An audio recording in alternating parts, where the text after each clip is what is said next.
জুলাই ২০২৪।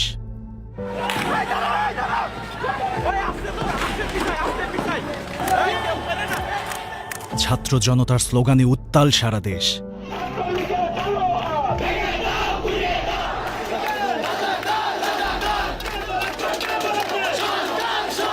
আন্দোলন দমাতে নির্বিচারে গুলি চালায় পুলিশ।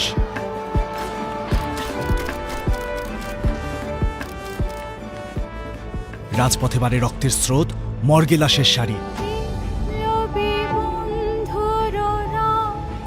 আর সন্তানহারা মায়েদের বুক ফাটা হাজারি।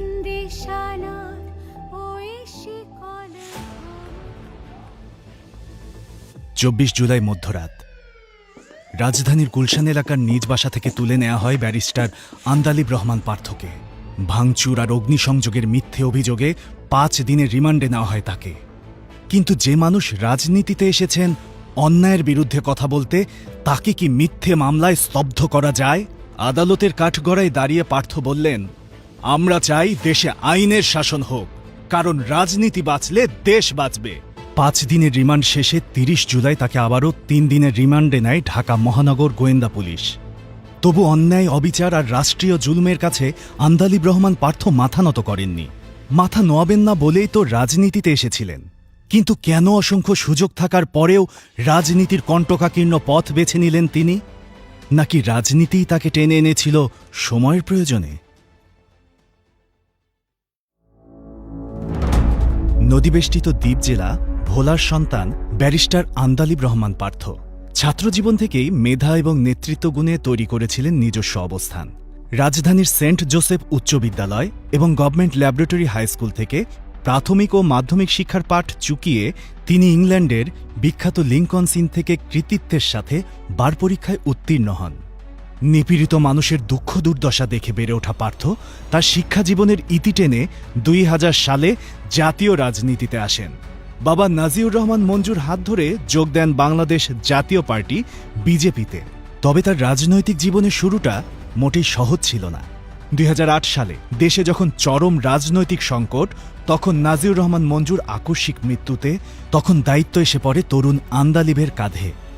জনগণের ভাগ্য বদলের আকাঙ্ক্ষা নিয়ে রাজনীতিকে বেছে নেওয়া এই তরুণ নেতা প্রথমবারের মতো ২০০৮ সালে নবম জাতীয় সংসদ নির্বাচনে অংশ নিয়ে ভোলা ১ আসনে জয়লাভ করেন। সেই নির্বাচন বিএনপির নেতৃত্বাধীন জোটের জন্য ছিল এক কঠিন পরীক্ষা। সেই পরীক্ষায় ভোলা ১ আসনের জনগণ আস্থা রাখে তরুণ এই রাজনীতিবিদের উপর।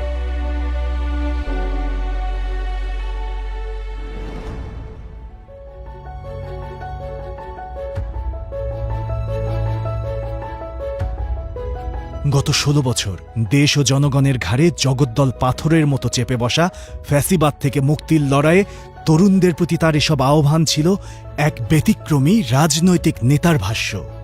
তিনি চাইলেই পারতেন অর্থবিত্ত আর ক্ষমতার মোহে অন্ধ হতে। ক্ষমতাবান আত্মীয় স্বজন দ্বারা পরিবেষ্টিত আন্দালিব পারতেন রাজনীতির সুধা পান করতে, কিন্তু তিনি তা করেননি। জনগণের পাশে দাঁড়াতে তিনি কণ্টকের পথই বেছে নিয়েছেন। যুক্তিতর্ক আর তথ্য উপাত্তে সরাসরি প্রশ্নবিদ্ধ করেছেন ক্ষমতাকে, ক্ষমতাসীন দলের প্রভাবশালী নেতাদের। সে সময় সংসদে তার আগুন ঝরা বক্তব্যে উঠে আসে দেশের শেয়ার বাজার লুটেরাদের নাম, উঠে আসে ঋণখেলাপি এবং লুটপাটের কারণে দেশের ব্যাংক খাত তথা অর্থনীতির ধ্বংসের সঙ্গে জড়িত মাফিয়া চক্রের আখ্যান। একসময় শিক্ষিত তরুণরা স্বপ্ন দেখত দেশের সেবা করার, রাজনীতি করার, দেশের উন্নয়ন এবং জনগণের সেবায় সম্পৃক্ত হওয়ার। কিন্তু আওয়ামী লীগ ফ্যাসিবাদের সময়ে সেই তরুণরাই বলে উঠল, আই হেট পলিটিক্স। তরুণদের এই রাজনীতি বিরাগের মূল কারণটি ধরতে পেরেছিলেন পার্থ। তিনি বুঝেছিলেন তারুণ্যের শক্তি ছাড়া বড় কোনো পরিবর্তন সম্ভব নয়। ত্যাগ, দ্রোহ আর সংগ্রামে গড়ে ওঠা বাংলার মাটিতে তারুণ্যের শক্তিকে নতুন করে উজ্জীবিত করতে যারা অগ্রণী ভূমিকা পালন করেছেন, করে যাচ্ছেন, তাদেরই একজন ব্যারিস্টার আন্দালিব রহমান পার্থ। দেশের মেধাবী, সৎ ও সাহসী তরুণরাই রাজনীতির হাল ধরবে। তারা জাতি গঠনের মহৎ দায়িত্ব নিয়ে রাজনীতিকে সন্ত্রাস, দুর্বৃত্ত ও লুটের হাত থেকে মুক্ত করে জনসেবা এবং উন্নত রাষ্ট্র গঠনে শক্তিশালী হাতিয়ারে পরিণত করবে। জুলাই গণঅভ্যুত্থানের পর এই প্রতিশ্রুতিবদ্ধ তরুণ নেতৃত্বই দেশের প্রত্যাশা। আন্দালিব রহমান পার্থ তার রাজনৈতিক জীবনের শুরু থেকেই এই স্বপ্নই দেখছেন। তরুণদের প্রতি সেই আহ্বান জানাতেই এই পথে নেমেছেন তিনি।